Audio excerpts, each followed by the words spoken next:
नमस्कार दर्शकों, जैसा कि आप जानते हैं कि हर बार फेस टू फेस के नए अंक में कोई ना कोई शख्सियत हमारे साथ मौजूद होती है। आज हमारे साथ जम्मू कश्मीर की एक अहम शख्सियत है जो कि हमारी जम्मू कश्मीर रियासत के ऑनरेबल स्पीकर है श्री कविंदर गुप्ता जी। और हम इनसे ये आज जानेंगे कि एक महत्वपूर्ण कॉन्स्टिट्यूएंसी इनकी है, गांधीनगर कॉन्स्टिट्यूएंसी, और वो बड़ी एक अहम कॉन्स्टिट्यूएंसी है और किस तरह की डेवलपमेंट की जा रही है उस कॉन्स्टिट्यूएंसी में और क्या क्या ऐसे नए प्रोजेक्ट्स हैं जो वहाँ लाए जा रहे हैं, इन सब चीज़ों पे चर्चा करेंगे। जी कविंदर जी, आपका हमारे स्टूडियो में स्वागत है। धन्यवाद।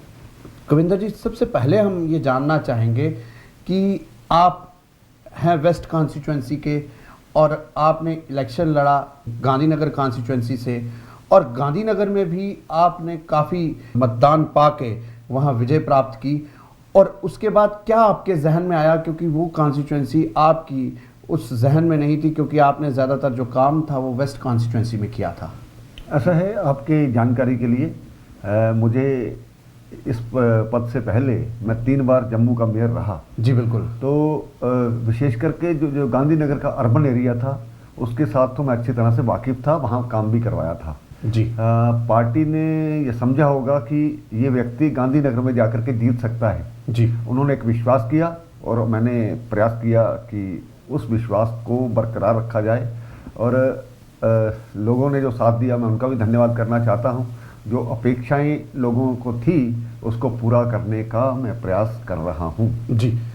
लगभग कविंदर जी आज 2.5 साल के करीब करीब हो गया सरकार बने हुए, और बीजेपी सरकार कोalition में बने हुए पीपल्स डेमोक्रेटिक पार्टी के साथ। तो किस तरीके की डेवलपमेंट, पहले तो हम आज तक जो डेवलपमेंट हुई है उसके बारे में जिक्र करें कि किस तरीके की डेवलपमेंट जो है गांधीनगर कॉन्स्टिट्यूएंसी में हो चुकी हैं, वो आप हमारे दर्शकों को बताएं ताकि उन तक भी अवेयरनेस पहुंचे। मैं भैया जी इसमें थोड़ा सा आपका समय लूँगा। मेरी कॉन्स्टिट्यूंसी है जो मीरा साहब के जो इधर बलोल नाला पड़ता है जी, वहाँ से लेकर के कुंजवानी का जो इलाका है जो बिश्ना के साथ जुड़ता है वहाँ से, और दूसरा रत्ती सराड़ी बरमीनी जो बठिंडी से भी कोई 7-8 किलोमीटर उधर है, उधर तक ये कॉन्स्टिट्यूंसी काफ़ी बड़ी कॉन्स्टिट्यूंसी, बहुत बड़ी कॉन्स्टिट्यूंसी है। लोगों को सिर्फ गांधीनगर का एक कंसेप्ट है। और मैं आपको बताना चाहता हूँ, सबसे पहले ग्रामीण एरिया में जो हमने काम किया, चट्ठा यूनिवर्सिटी से लेकर के हमारा एरिया स्टार्ट होता है, वो सड़क पिछले 20 साल से नहीं बनी थी, वो सड़क हमने बनवाई। जीवन नगर मुरालियाँ जो रोड है वहाँ पर सड़क नहीं थी, वो सड़क को हमने, क्योंकि काफ़ी वहाँ से ट्रैफिक वगैरह रहती है, उस सड़क को बनवाया। सीडीए रोड है उसको बनवाया, आर्मी के रोड्स को हमने डेवलप किया। जहाँ तक ग्रामीण एरिया चाटा बरमीनी ये जो हमारी इलाके हैं, ये लोगों ने कभी सोचा नहीं था कि हमें सड़क भी मिलेगी। 4.5 करोड़ रुपए की लागत से चाटा में और 2.5 करोड़ की लागत से हमने बरमीनी में वो सड़क का काम ये सब शुरू हो चुका है, जो आने वाले समय सिर्फ ये 2 साल का प्रयास है। इसके अलावा जो छन्नी सबसे फास्ट कॉलोनी गांधीनगर एरिया में गिनी जाती है, ग्रेटर क्लास गिना जाता है, आज वहाँ पर सड़कें बनी हैं। बिल्कुल। मुझे ये कई बार बताते हुए होता है कि पहले डेवलपमेंट नाम की कुछ चीज़ थी ही नहीं। लेकिन मैं एक चीज़ आपसे ये जानना चाहूँगा कि जो हमने भी एनालाइज किया, जो हमारे पास भी आंकड़े हैं इस 2.5 सालों में एज कंपैरिजन पुराने 2.5 सालों में नेम प्लेट्स इनॉग्रेशंस कम हुई हैं, उसका क्या कारण है? मैं आपकी जानकारी में मैं आपको ऐसी 500,000 प्लेटें गिनवा सकता हूं जिसपे कोई प्लेटें लगी हैं पुरानी, लेकिन काम कोई भी नहीं है जी। तो मैं इस पर तो सरकार को इंक्वायरी करनी चाहिए थी, प्लेटें क्यों लगी हैं, क्यों इसका पैसा वेस्ट हुआ है। काम नाम की कोई चीज़ नहीं, अगर हुआ होगा तो वो 2 महीने 4 महीने के लिए वो काम चला होगा। लेकिन आज हम चाहते हैं कि डेवलपमेंट जो होती है उसकी सड़कों के नाम पर मैं आपको बताना चाहता हूँ 3 साल की गारंटी है। हमने कॉन्ट्रैक्टर अगर वहाँ पर सड़क खराब होती है उसको 3 साल की वो भरपाई करेगा जी। इसके अलावा जो दूसरे क्षेत्रों में आपको आज 18 ट्यूबवेल हमने नए निकलवाए हैं, जो कि अभी वर्किंग 2 साल में जिनका काम शुरू हुआ था आज वो काम कर रहे हैं। इसके अलावा 18 करोड़ रुपए के 2 प्रोजेक्ट जो बटाला और बठिंडी एरिया में जहाँ पानी आज भी टैंकरों से जाता है, जी। पता नहीं कि वो किस प्रकार की डेवलपमेंट थी, वो आने वाले समय में वो लोगों को पानी की घर घर में पानी पहुंचे। मतलब आपकी छोटे शब्दों में मानना ये है कि जो पहले काम हुआ वो सिर्फ एक पोतो पताई ही की गई, बिल्कुल, और बिल्कुल। आज जो काम हो रहा है वो प्रैक्टिकल रियलिटी में हो रहा है। इसके अलावा 33 केवी के हमने 8 स्टेशन नए बनवाए हैं, जिसमें बिजली की ढांचा जो बेहतर हो सके। ये आम आदमी को बिजली, पानी, सड़क, सफाई चाहिए होते हैं, यही उस क्षेत्र में हम आगे बढ़ रहे हैं। जी कविंदर जी, एक और अहम चीज़ आपसे पूछना चाहूँगा, क्योंकि इस समय पूरा भारत देश जो है हमारा वो स्वच्छता के अभियान पे लगा हुआ है, और आपकी कॉन्स्टिट्यूंसी एक मॉडल कॉन्स्टिट्यूंसी मानी जाती है। तो किस तरीके से स्वच्छता को आप प्रॉपर ढंग से, जो लोग कर रहे हैं और जो लोग नहीं भी कर रहे, उनको किस तरीके से प्रॉपर बनाने की चेष्टा है आपकी? मैं आपकी जानकारी के लिए बताना चाहता हूँ, हर ये जो हमारे 14 पंचायतें आती हैं और 23 वार्ड आते हैं, और एक सैनिक कॉलोनी का जो एडजॉइनिंग सांबा क्षेत्र का वार्ड है, वहाँ पर सभी जगह हमारी टीम्स बनी हुई हैं। हमारी टीम्स समय समय पर ये जो सफाई अभियान करवाती रहती है। इसके अलावा जो डिपार्टमेंट्स हैं डिफरेंट, म्यूनसिपल कॉरपोरेशन के माध्यम से, जम्मू डेवलपमेंट अथॉरिटी के माध्यम से, NHPC के माध्यम से, और ऐसे पावर ग्रिड है, ये समय समय पर BSNL, इनके द्वारा हम कोई ना कोई सफाई अभियान छेड़ते हैं। स्कूलों में भी इसका किया जाता है, और हमारे विशेष करके कार्यकर्ता इसके लिए हर इलाके में ये प्रयास करते हैं। और आज आपने देखा होगा कि जितने भी यहाँ पर बरसात के दिनों में पानी आता था नालों में, वो हमने नाले सैनिटेशन का वो एक तो वो नाले बेस तक वो सारे उनकी सफाई होती है, और दूसरा जो भी जिसके कारण से लोगों के घरों में पानी आता था, ऊपर से बिना मतलब के किसी को फायदा देने के लिए, पार्किंग बनाने के लिए वो नालों पे लेंटर डाल दिया गया। हमने सब तोड़वा दिए हैं, और सफाई अच्छी तरह होती है। और इन 2 सालों में कहीं भी पानी नहीं गया। लोग इस प्रकार से स्वच्छता की तरफ स्वच्छता की हमारा ध्यान है। हाँ, बिल्कुल ध्यान है। सड़कें गली बनाने से पहले हम ड्रेनेज सिस्टम को देखते हैं कि ड्रेनेज सिस्टम ठीक हो, वो आज चल रहा है। मैं पर्सनली मॉनिटर करता हूँ सारी। जी कविंदर जी, एक और अहम प्रश्न आपसे ये पूछना चाहता हूँ। जनता ये कहती है कि जैसे हम दूसरे राज्यों में जाते हैं, छोटे छोटे राज्य भी हैं, वहाँ रोटरीज को बड़ा ब्यूटीफाई किया जाता है, लेकिन हमारी एक अहम रोटरी कुजवानी, जो आपने अभी बताया कि वो आप ही की जुरिडिक्शन आपके उसमें आती है, तो कुजवानी से लेके हमारी पुल तक कई रोटरीज ऐसी इंपॉर्टेंट रोटरीज हैं जहां हम लोग मूर्तियां लगा सकते हैं, जहां हम लोग पेड़ पौधे अच्छे लगा सकते हैं, चाहे वो स्पॉन्सर्ड ही हो, प्राइवेट कंपनीज को, कॉर्पोरेट कंपनीज को दे दिए जाए, लेकिन ऐसा नहीं है। इस पे भी कुछ आपका ध्यान या वर्क चल रहा है? इसके बारे में आपको जानकारी, ये जो कुंजवानी का एरिया है जी, ये हमारे जम्मू की एंट्रेंस है जी। वही मैं यहाँ पर मुझे कई बार सिर्फ अपनी प्लेटें लगाने के लिए मुझसे जो पूर्व वहाँ पर मंत्री थे, या उन्होंने वो सड़क के बीच में बेंच लगवाए हुए। मुझे लगता नहीं वो किस प्रकार के, जहाँ पर पोल्यूशन हो, सारा दिन गाड़ियाँ निकलती हो, वहाँ बेंच लगाना कितना उचित है। बिल्कुल सही। आज वहाँ मिट्टी उड़ करके वो बेंच किसी काम के नहीं, किस प्रकार के। यहाँ आने वाले समय में महाराजा गुलाब सिंह, जो कि हमारे यहाँ के राजा थे, उनके नाम पर एक बहुत बड़ा यहाँ पर द्वार बनाया जाएगा, और इसके साथ ही बंदा बहादुर, उनके नाम पर यहाँ पर उनकी प्रतिमा लगा करके उसको ब्यूटीफाई किया जाएगा, उसको रेनोवेट किया जाएगा। इसके साथ ही उसके बाद गांधी जी का जो है, वहाँ पर एक तो मैंने म्युनिसिपल कॉर्पोरेशन को डायरेक्ट किया था कि फालतू के पोस्टर वहाँ पर नहीं लगने चाहिए, जिसके कारण से वो प्रतिमा का नोटिस। लेकिन पिछले दिनों ये जो हमारे ये टेलीकम्युनिकेशन की कंपनीज हैं, उन्होंने उसको चौक को ब्यूटीफाई किया था। बाकी उसके बाद जो चौक आता है, आप पनामा चौक देख सकते हैं, एकदम से बढ़िया है। इसके अलावा जो भी हमारी रोटीज आती हैं वो ठीक हैं, क्योंकि ये फ्लाईओवर का जो काम है, वहाँ पर एक अलग तरह का जम्मू अब नजर आना शुरू हुआ है। बिल्कुल कविंदर जी, आप उसको मॉनिटर कर रहे हैं। आप जायज़ कह रहे हैं, लेकिन कुछ लोगों ने मुझे तो नहीं नॉलेज थी, लेकिन उन्होंने बताया कि उज्जैन एक बहुत छोटा सा शहर है, लेकिन उसको इतना, उनकी रोटरीज को इतना ब्यूटीफाई किया गया है। क्यों नहीं हम लोग कहीं ऐसी प्रतिमाएं जो हमारे कल्चर को दर्शाती हों, उन चीज़ों को मैं आपकी जानकारी के लिए बताना चाहता हूं। आज तक जितनी भी अधिकांश प्रतिमाएं जो लगी हैं, जम्मू में 2 जो महाराजा हरि सिंह की प्रतिमाएं हैं, वो मैंने जब मैं मेयर था तब लगवाई थी। चाणक्य जी की परेड में प्रतिमा मैंने लगवाई थी। इसके अलावा जयप्रकाश नारायण जो 1975 में इंदिरा गांधी ने इमरजेंसी लगाई थी, उसके जो नायक थे, जन नायक थे, उनकी प्रतिमा मैंने लगवाई थी। जी, आपको ये बताऊं कि चाणक्य की जानकारी आज मुझे भी नहीं थी, आज पहली बार मैं भी सुन रहा हूँ कि चाणक्य की प्रतिमा भी हमारे जम्मू क्षेत्र में है। इसके अलावा डोगरा शौर्य स्मारक सभी को, लेकिन इसको भी आज मैं लोगों को आपके माध्यम से ये कहना चाहता हूँ कि हमारी जो लोकल एनजीओज हैं, दूसरी संस्थाएं हैं, उनको आगे आना चाहिए इसकी मेंटेनेंस के लिए।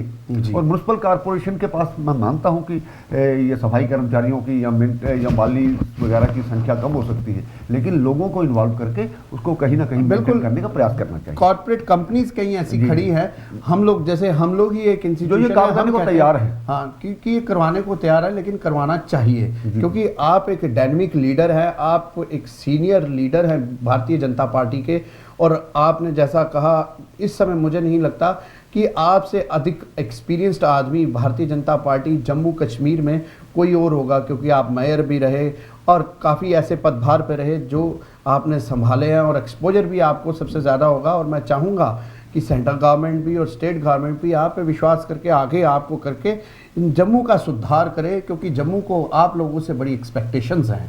जी कविंदर जी, और अहम एक प्रश्न पूछना चाहूँगा कि जिस तरीके से त्योहारों का सीज़न, फेस्टिवल सीज़न शुरू होता है, और फेस्टिवल सीज़न की शुरुआत जो है, जो सितंबर में नवरात्रे आते हैं उनसे शुरू हो जाती है, तो कुछ समय पहले हमने देखा था कि जब दूसरी सरकार थी तो वो अपने किसी एक स्थान को लेके कुछ जम्मू के कल्चर को दर्शाती थी, जैसे हमारे यहाँ के फोक डांसेस हैं, कुछ है, तो वो चीज़ें आज की डेट में फिर कहीं लुप्त हो गई हैं, तो उनको आगे लाने के लिए भी कुछ ऐसा किया जा रहा है?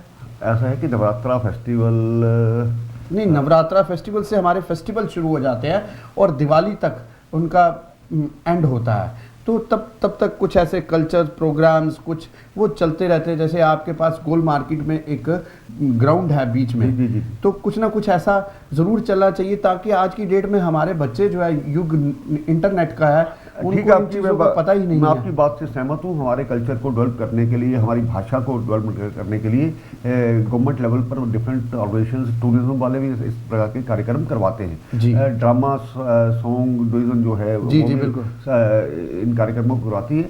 आपने एक अच्छा सजेशन दिया है। इन खास करके त्योहारों पर ये हम अपनी भाषा, सभ्यता, संस्कृति को प्रमोट कर पाएं, इसके लिए हम ध्यान दें। हमारे पास कोई ना कोई जगह भी हार्ट ऑफ द सिटी में है, जिससे कुछ थोड़ा बहुत हमारे बच्चों को भी पता लगे, क्योंकि आज की डेट में हमारे बच्चों को डोगरा कल्चर का कोई इल्म ही नहीं है। हमारे महापुरुष कौन थे, हमारे, जी बिल्कुल, वो इन सभी के बारे में ज्ञान होना बड़ा ज़रूरी है, और प्रैक्टिकली जो ज्ञान आता है वो बुकिश नॉलेज से नहीं आता। मैं डिपार्टमेंट से बात करके तो निश्चय ही हम त्योहारों के सीजन में इसको बढ़ावा देने का प्रयास करेंगे। जी बिल्कुल।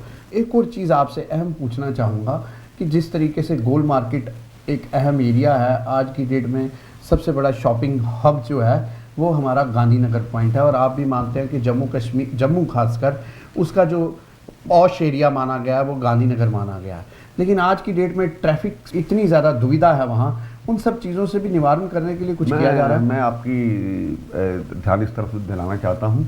फ्लाईओवर बनने के बाद विक्रम चौक का जो रश है वो बहुत कम हुआ है। जी बिल्कुल। इसके अलावा स्मार्ट लाइट्स और ये जो हमारी ट्रैफिक लाइट्स है हर चौक पर लग रही हैं आने वाले समय में, ये भी हमारी तरफ से नई डेवलपमेंट है। और इसके साथ ही जो आने वाले समय में जो सफारी का हमारा चौक है, वहाँ पर भी फ्लाईओवर बनेगा, जिसके वो 3 अलग अलग रास्ते निकल करके एयरपोर्ट के पार और दूसरा कुंजवानी के किसी रास्ते में, इस प्रकार की हमारी कोशिश है। जो कंजेशन खास करके हमारे गांधी जी वाले चौक, सतवारी चौक पर रहती है, उसको कहीं ना कहीं कम किया जाए और लोगों को राहत मिले, समय की लोगो की बचत हो और पेट्रोल की भी बचत हो, जो जाम वहाँ पर लगा रहता है वो ना लगे, इस तरह का हमारी। कोई पार्किंग प्लेस के लिए भी कुछ किया जा रहा है? एयरपोर्ट की पिछले दिनों मीटिंग हुई थी। एयरपोर्ट जाने वालों के लिए एक कोई माहौल मुझे लगता है अच्छा नहीं है। अंदर का तो हमने 90 करोड़ रुपए की लागत से ये जो अराइवल और डिपार्चर का जो हमने हॉल है उसको बेहतर किया है। रेलवे बिल्कुल बहुत बढ़िया। रेलवे स्टेशन पर भी अभी कोई 100 करोड़ के काम होने वाले हैं, जहाँ पर वो इलेक्ट्रॉनिक सीढ़ियाँ, वो सब लोगों को जो प्लेटफॉर्म्स भी उसमें बढ़ेंगे। ये काम पिछले दिनों सुरेश प्रभु जी ने आकर किया, उसके लिए फंडिंग अलॉटमेंट हो गई है और ये काम शुरू हो जाएगा। और मैं ये कहना चाहता हूँ, हमने चुनाव में वादा किया था स्मार्ट सिटी का और इसके साथ ही मेट्रो का, और मेट्रो का सर्वे हो चुका है और जम्मू उसके लिए उपयुक्त है। दूसरा स्मार्ट सिटी जम्मू को मिल चुकी है। आने वाले वर्षों में निश्चय ही भारतीय जनता पार्टी, चाहे वो केंद्र में सरकार हो या जम्मू में सरकार हो, वो सही रिजल्ट देगी। मैं ऐसा आपको विश्वास दिलाते हैं। जी बिल्कुल कविंदर जी, एक अहम प्रश्न और आपसे पूछना चाहूँगा, क्योंकि ये लोगों की छोटी छोटी मुश्किलात हैं जो कि आप जैसे लोग ही इसको हल कर सकते हैं, अदरवाइज़ क्योंकि जहाँ सुनवाई है वहाँ लोग अपनी मुश्किलात बताते भी हैं। जैसा मैंने अभी आपको बताया कि कुछ त्योहारों का सीज़न चल रहा है और गोल मार्केट एरिया में काफ़ी ज़्यादा ट्रैफिक रहती है, तो और पार्किंग लोग, क्योंकि लोगों की भी जेन्युइन प्रॉब्लम है कि वो रोड पे पार्किंग कहाँ करेंगे, वो रोड पे ही साइड पे पार्किंग कर लेते हैं, उससे ट्रैफिक सुचारू रूप से नहीं चलता। तो उन्होंने ही सुझाव दिया कि अगर इस दौरान वो दशहरा ग्राउंड जो है उसको पार्किंग के लिए यूज़ कर दिया जाए, ताकि पार्किंग की प्रॉब्लम जो है फिलहाल जो सड़क पे गाड़ियां खड़ी होती हैं त्योहारों के टाइम पे, वो ना खड़ी होकर ट्रैफिक सुचारू रूप से चलती रहे। जी आपको बताना चाहता हूं कि ये जो हमारा पहलवान दी हट्टी के जो सामने जो पूरा एरिया कवर किया गया है वो पार्किंग बनाई गई है जी। इसके अलावा ये जो कंजेशन अफसर रोड पर विशेष करके रहती थी जी, वहाँ हमने एक वर्ष पूर्व ही डिवाइडर लगा करके, पहले वो एक रास्ता वन साइडेड था, आज दोनों तरफ से चलता है, लेकिन ट्रैफिक स्मूथ है। आपकी बात से 100% ये ठीक है कि ट्रैफिक, लेकिन सर अब जिसने किसी दुकान पे सामान लेने जाना है वो वहीं पार्किंग करके, आप देखिएगा वहीं पार्किंग कर देता है दुकान के सामने या जहां उसको जगह मिली, तो उससे जो 2 लेन सड़क है वो 1 लेन बन जाती है।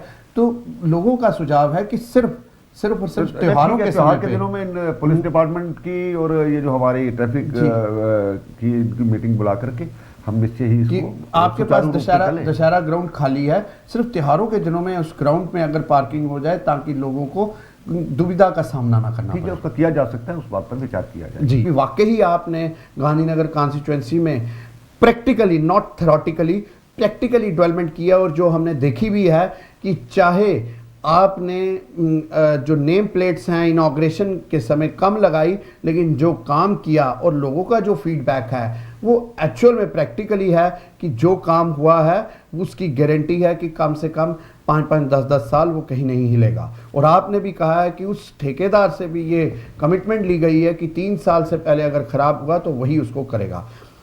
अब समय की नज़ाकत को देखते हुए एक बड़ा अहम और आखिरी प्रश्न आपसे पूछूंगा, जो कि आज हमारी युवा पीढ़ी से जुड़ा हुआ है, और आप एक दिग्गज जम्मू कश्मीर के नेता हैं, जम्मू कश्मीर का ही नहीं कहना चाहिए क्योंकि आपका पूरे देश में नाम है, आप सेंटर में भी रहे, और इस समय आपसे बढ़िया जवाब इसका कोई दे नहीं सकता कि आज हमारी युवा पीढ़ी जो है वो नशे की तरफ बहुत ज़्यादा पनप रही है और हमारा मुस्तकबिल आज खतरे में है।